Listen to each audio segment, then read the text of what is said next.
네, 경제 현안을 보다 쉽게 풀어보는 시간이죠. 경제 읽기 시간입니다. 오늘도 다양한 경제 이슈들 김대호 경제학 박사와 자세히 짚어보도록 하겠습니다. 어서 오십시오. 네, 반갑습니다. 예, 어제 터진 사건이었죠. 중견 건설사인 태영건설 어제 워크아웃 기업의 재무구조 개선 작업 신청했는데 일단 뭐 금융권 부동산 PF 대출 잔액 항상 저희가 경고를 해왔었고 이게 134조 원이 넘기 때문에 뭐 이 일로 이 일 기점으로 금융권 부실까지 이어질 수 있다는 분석 나오고 있는 상황인데 현재 시장 반응부터 좀 짚어볼까요? 예, 이 프로젝트 파이낸싱이라는 게 사업의 미래 가능성을 보고 대출을 해 주는 건데요. 예.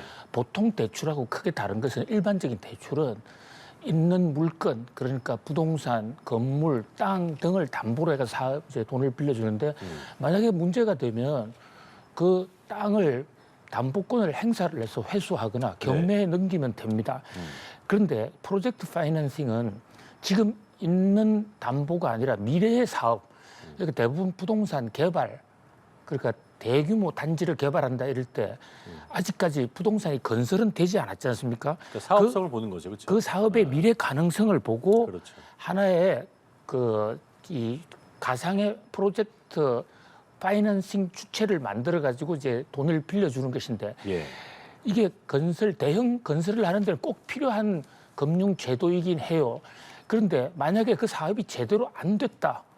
그러면 이제 건설 주체들은 사업을 완성해서 분양을 해서 돈을 받아서 그것을 건설을 한 하도급체들한테 돌려줘서 그 자금이 다 돌아가도록 하는데 중간에 사업이 제대로 안 되면 이게 삐걱거리게 되고 그렇게 되면 돈을 제때 받지 못하는 기업들, 금융기관들이 많게 되는 그런 어떤 문제가 있어요. 예. 자, 우리 경제의 가장 큰 문제, 이 코로나 팬데믹 이후에 가장 큰 문제가 바로 프로젝트 파이낸싱이라고 여러 차례 저희들이 어떤 경고를 해 왔었지 않습니까?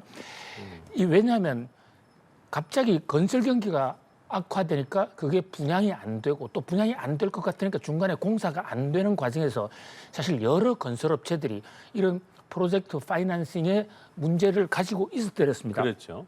그래서 작년에 레고랜드 사태가 터졌을 때 롯데건설이 부도 위기에까지 갔었는데 롯데건설은 계열사의 자금 지원을 통해서 간신히 불을 껐어요. 그런데 이번에는 재계 건설업체 도급 순위 랭킹 16위, 뭐 결코 만만한 회사가 아닙니다. 랭킹 16위 태영건설이 지금 그 프로젝트 파이낸싱의 돈을 제때 갚지 못하는 사태가 터졌거든요. 예. 그런데 워크아웃이라는 걸 신청을 했어요. 그런데 워크아웃이 이게 잘만 되면 문제를 해결할 수 있는 굉장히 좋은 제도입니다. 워크아웃은 말 그대로 운동을 해서 체질을 개선한다 이런 건데 워크아웃을 신청하면 일단 채권 채무가 동결이 되고 신청한 지 2주, 그러니까 내년 1월 11일 날 채권단이 이걸 받아들이게 되면 태영건설은 부족한 자금을 외부에서 끌어오게 되고 또 내부 구조조정을 하게 되고 금융기관들은 채권 회수 기간을 늦춰주는 것이거든요. 그러면 살아날 수가 있습니다.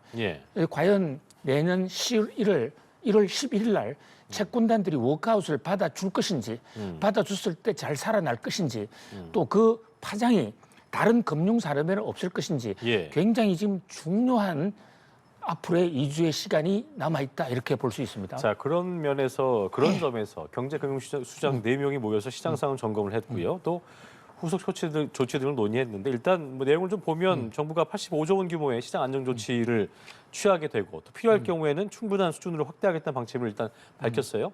실효성이랄까요? 어떻게 좀 예상을 하십니까? 예, 작년에 레고랜드 사태가 터졌을 때 그때 정부가 85조 원의 이 프로젝트 파이낸싱 비상 관리 자금을 마련해 놓고 있습니다.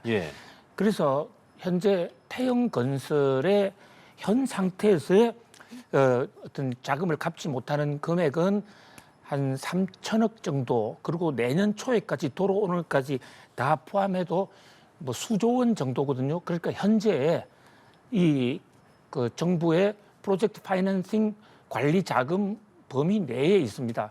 그래서 이 자금을 잘 운용한다고 그러면 이번 사태는 해결이 충분히 될 수 있다고 봅니다. 그런데 문제는 태영건설뿐만 아니라 다른 회사들도 이런 잠재적인 PF 부실의 가능성을 안고 있고 이번 태영 사태를 보면서 자금 회수가 안 될 것으로 보게 돼서 금융이 마비될 수가 있기 때문에 이 사태가 좀 확산이 될 수가 있거든요. 예. 이제 이런 사태를 선제적으로 정부가 막기 위해서 최상목 신임 경제부총리 오늘 이제 임명장을 받았습니다.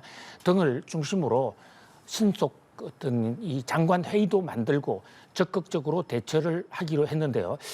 자, 1단계로는 태영에 대한 워크아웃 신청이 받아들여지면 예. 큰 문제는 뭐 일단 한 고비를 넘길 수 있을 것으로 보여지고요. 네.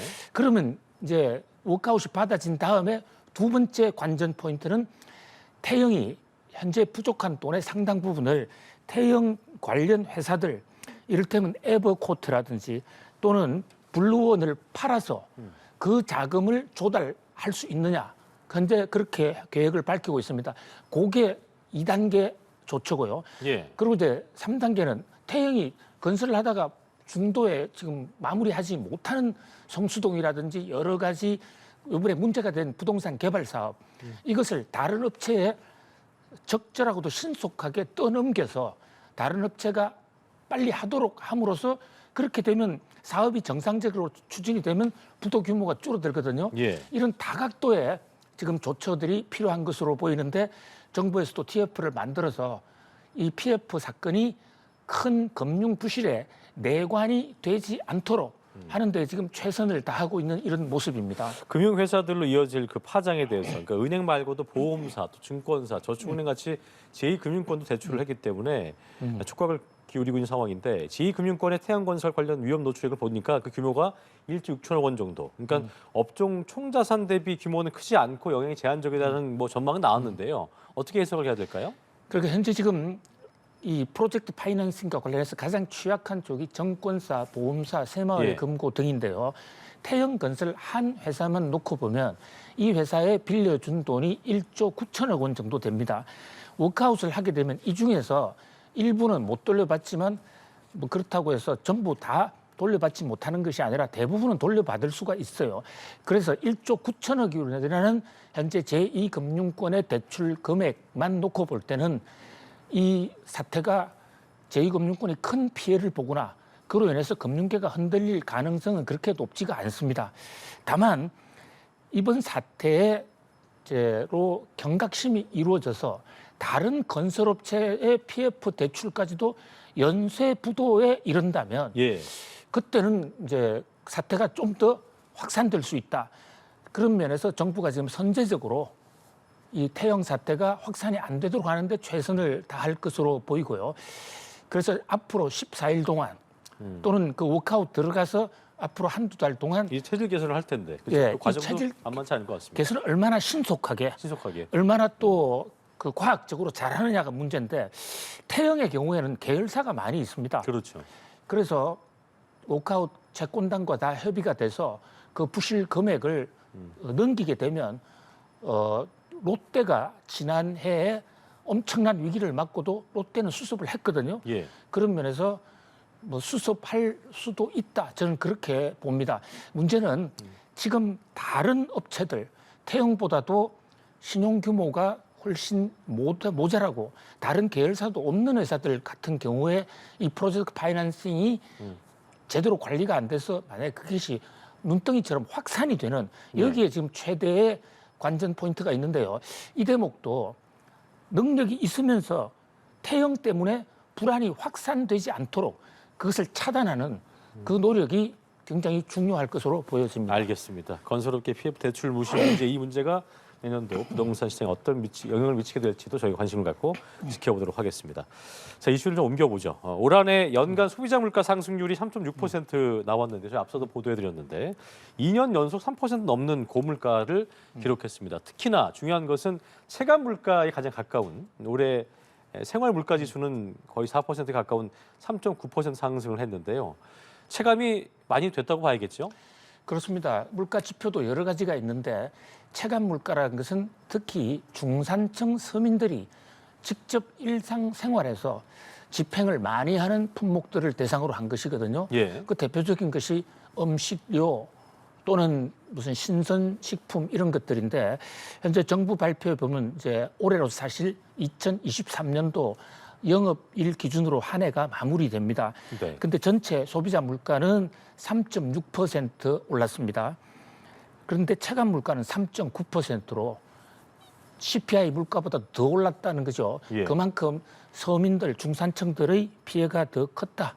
그 고통이 더 컸다 이래 볼 수가 있습니다. 그러나 그럼에도 불구하고 전체적으로 지금 작년보다는 물가 상승세가 좀 꺾였고 또 올 12월 달 같은 경우는 3.2%대로 현재 좀 내려가고 있는 추세거든요. 예. 그런 면에서 이제 물가의 고통도 서서히 끝을 보이고 있다.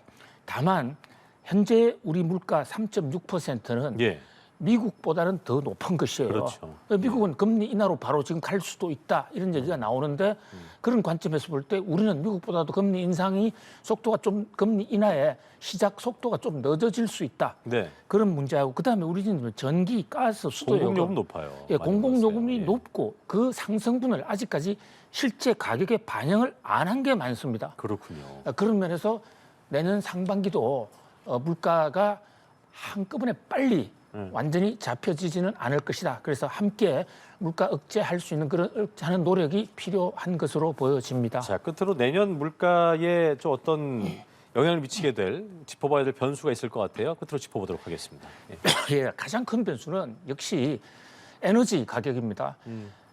지금의 코로나 팬데믹 이후에 물가가 폭등했던 것도 사실 우크라이나 전쟁 이후에 국제 유가 가스값이 뛰면서 시작됐는데요. 예. 정말 다행으로 지금 국제 유가 안정세를 보이고 있습니다. 지금 수에즈 운행 차질로 인해서 일시적으로 지금 불안한 요인이 없지는 않습니다만은 예. 전체적으로 에너지가 현재로서는 안정세를 보이거든요. 그래서 최대의 우리 내년도 우리 물가가 정말 잡을 수 있느냐의 그 관리의 최대의 그 변수는 국제 에너지 가격을 어떻게 좀 안정시킬 수 있느냐 이 대목이고요. 또 우리나라 입장에서도 그 에너지 가격의 충격을 해소할 수 있는 노력을 어떻게 하느냐. 결국은 국제 유가, 가스, 네. 천연가스가 내년도 우리 경제에 목줄을 쥐고 있다. 이렇게 볼 수 있겠습니다. 알겠습니다. 여기까지 경제읽기 김대호 박사와 함께했습니다. 오늘 말씀 고맙습니다. 감사합니다.